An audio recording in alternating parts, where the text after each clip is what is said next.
Buenos días, hoy vamos a hablar sobre el poema de Antonio Machado que está titulado con el nombre de Retrato. Eh, el día de hoy vamos a estar hablando un poco sobre él y más que todo paso a paso sobre lo que después de un profundo análisis creemos que Antonio Machado trataba de decir con este poema.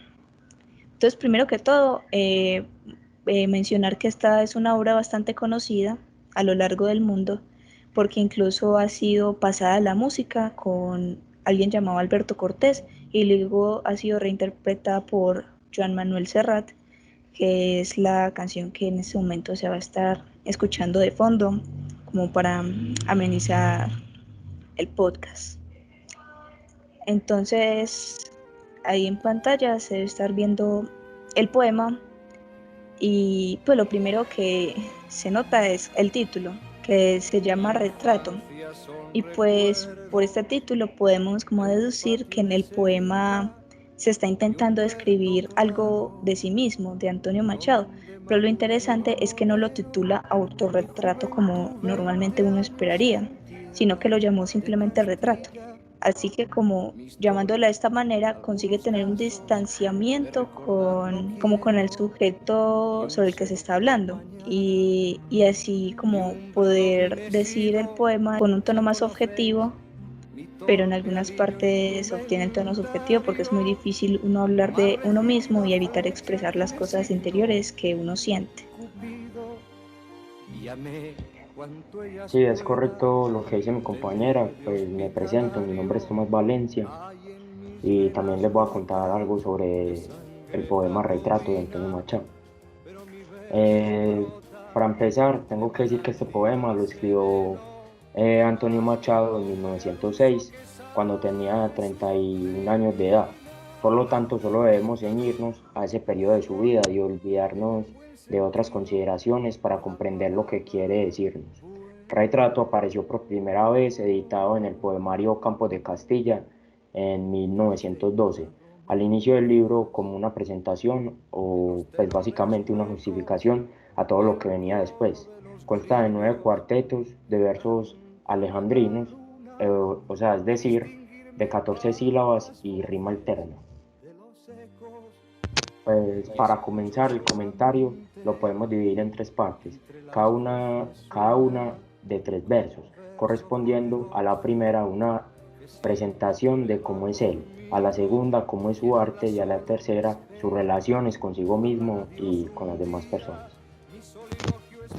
Claro que sí. Y ahora comenzando con el poema como tal, con la primera parte como había dicho mi compañero, al principio Antonio Machado nos comienza diciendo, abro comillas, mi infancia son recuerdos de un patio de Sevilla y un huerto claro donde madura el limonero. Con él acá, lo más interesante que me parece a mí que ocurre es cuando menciona el limonero, porque acá no solo Antonio Machado está haciendo referencia al limonero común y real que todos conocemos, sino que lo interesante es que es un recurso que él constantemente ha utilizado en otros poemas y casi siempre haciendo referencia a la niñez. Luego, siguiendo con el tercer verso, nos dice, mi juventud, 20 años en tierras de Castilla. Aquí básicamente se menciona esto porque en el año 1883 él y toda su familia pues se marcharon hacia esta ciudad. Y en el cuarto verso dice, mi historia, algunos casos que recordar no quiero.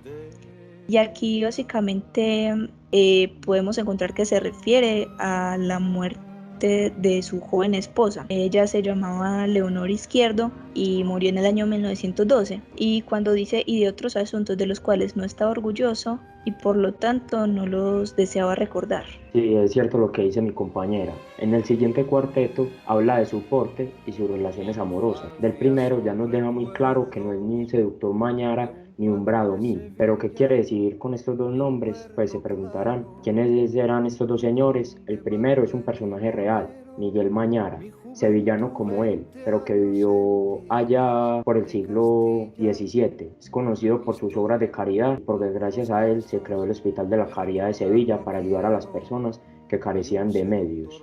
Y ahora, en la cuarta estrofa, tenemos, abro comillas, la hermosura y en la moderna estética. Corté las viejas rosas del huerto de Ronsard, mas no amo los afeites de la actual cosmética, ni soy un ave de esas del nuevo gay trinar.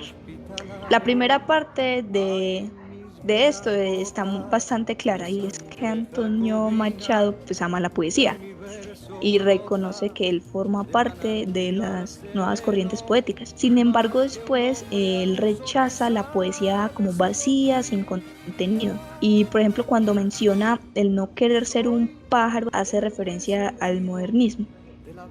Algo interesante en esta estrofa es en la parte en la que menciona el nuevo gay trinar, ya que muchas personas pues, han querido ver esto como una referencia sexual. Sin embargo, ni siquiera en esta época este término aún no tenía una connotación sexual. Y lo más probable era que con gay trinar simplemente se refiriera a una poesía como vacía o banal, la cual ya hemos escuchado que él se encuentra en contra. Y luego continúa con este mismo tono cuando en el siguiente párrafo dice: desdeño las romanzas de los tenores huecos y el coro de los grillos que cantan a la luna. Y como dije anteriormente, vuelve a estar en contra de lo vacío, como de lo que carece de un significado. Y para Antonio Machado, la poesía es la expresión del alma y de los sentimientos que cada uno lleva adentro.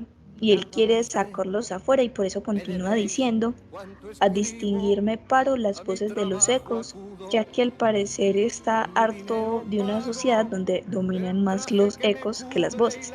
Y al final dice: y escucho solamente entre las voces una, muy probablemente refiriéndose a la suya, a su propia voz interior.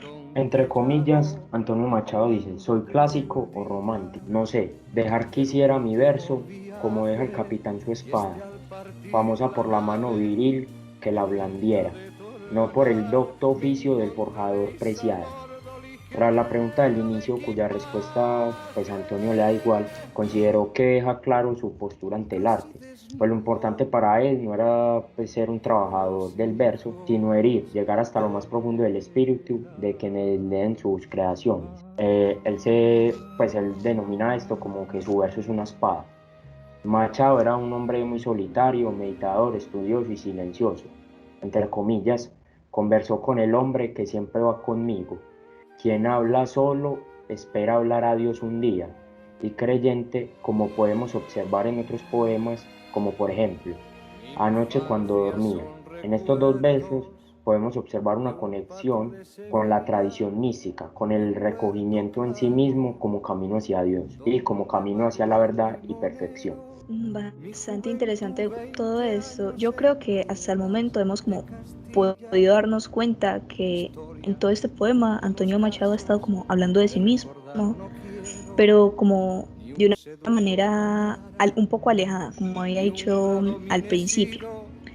Y bueno, voy a seguir con la siguiente estrofa que nos dicen: y al cabo nada os debo, debéisme cuanto he escrito, a mi trabajo acudo, con mi dinero pago el traje que me cubre, y la mansión que habito, el pan que me alimenta, y el lecho en donde yago. Básicamente, pues nos da a entender que él es un hombre que no le interesan mucho las cosas materiales y que simplemente tiene lo justo para vivir y no se encuentra aspirando a nada más. Y ya Antonio Machado nos termina el poema con la siguiente estrofa: cuando llegue el día del último viaje y esté al partir la nave que nunca ha de tornar, me encontraréis a bordo ligero de equipaje, casi desnudo como los hijos de la mar. Aquí nos podemos dar cuenta que se está refiriendo al único futuro cierto que tenemos, y es el de la muerte, y al final